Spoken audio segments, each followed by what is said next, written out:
Hi, so we're just going to go through some of the details on the navigation for you. Sorry that it's you got the lines going through the screen, but that's basically because of the rate that the navigation screen refreshes.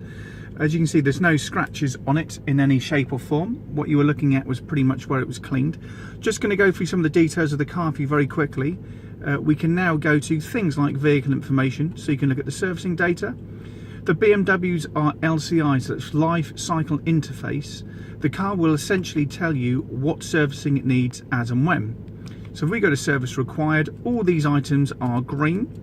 They will go to orange and then red when they desperately need changing. So you can see down the sub menu under the graphic of the car, it tells you what it needs. So 22,000 miles before brake pads, 23,000 miles before front brake pads, a vehicle check in the end of 2018, so sort of 2 years.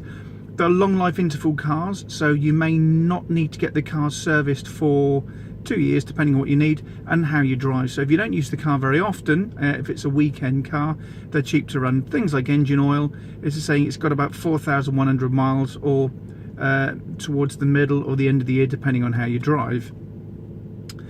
Just going all the details that you've got and settings on the car.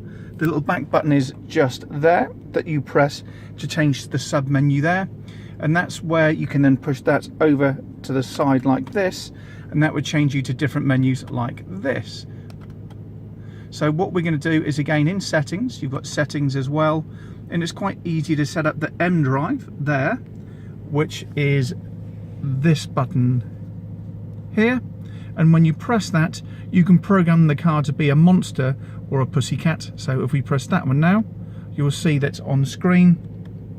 M's activated, and you've got full power and EDC2. If I turn M off, the power and the EDC bits go off.